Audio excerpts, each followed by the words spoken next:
Please get ready for the passage.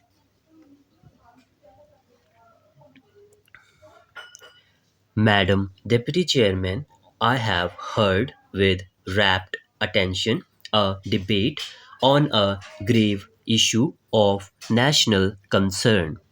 I do not think there could have been a subject more serious, graver, and more vital for the health of our democracy and for the health of our nation than this subject of price rise is, and therefore I hope that this debate would be a non partisan debate, but I am disappointed and I do not want to apportion blame.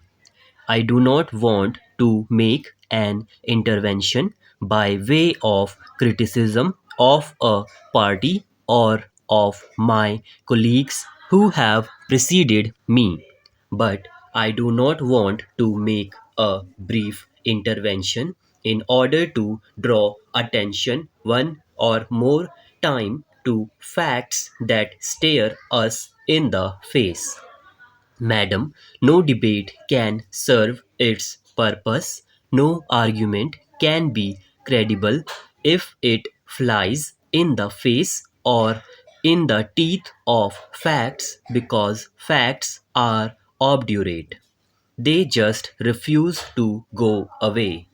Even if we choose to look away, they will come back to haunt us, and that is why my esteemed friend and some of our friends across the benches did repeatedly go to the facts.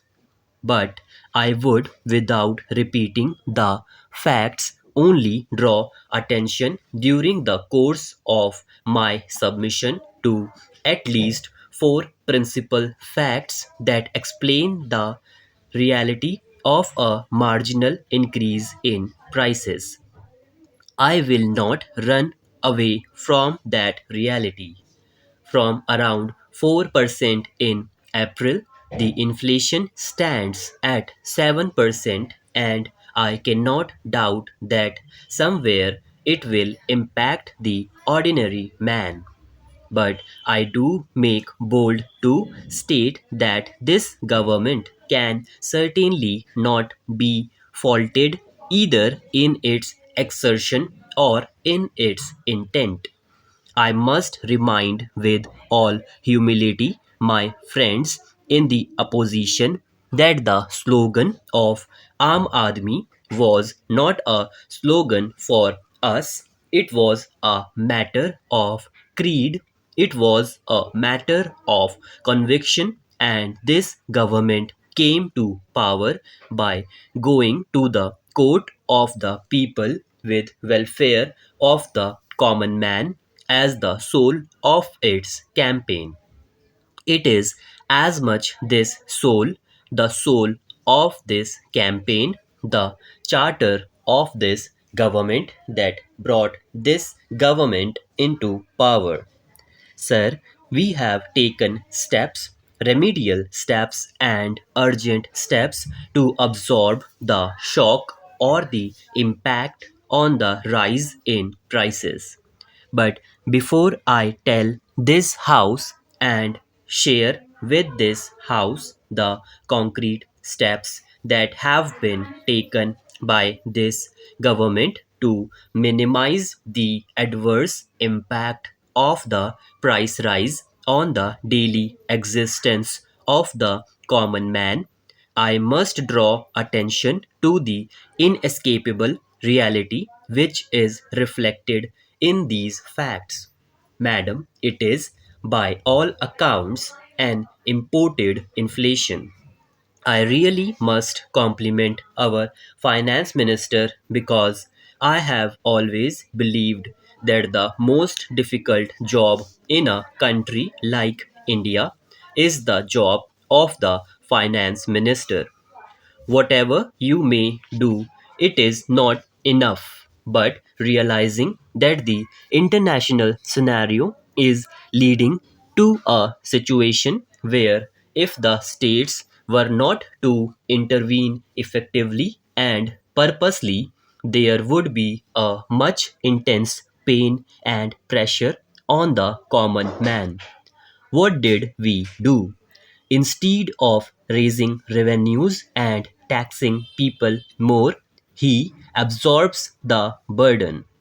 Excise duty on petrol, which he could have raised or at least have kept at what its current levels, was reduced by 3%. Excise duty on diesel and kerosene was also reduced by 3% and 4% respectively. All I intend to convey by citing these figures is that this government has been sensitive to the need for an effective, purposive, meaningful, and rational intervention. There could be an argument that something more could have been done. But then, madam, there is also a question of harmonizing activities, of harmonizing the competitive imperatives.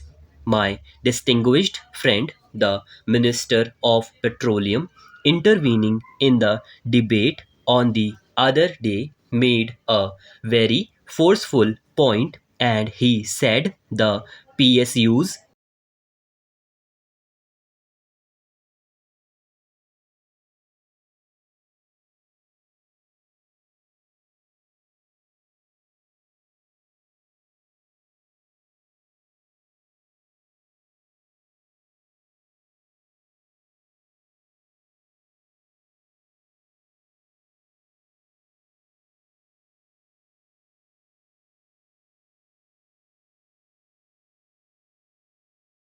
The oil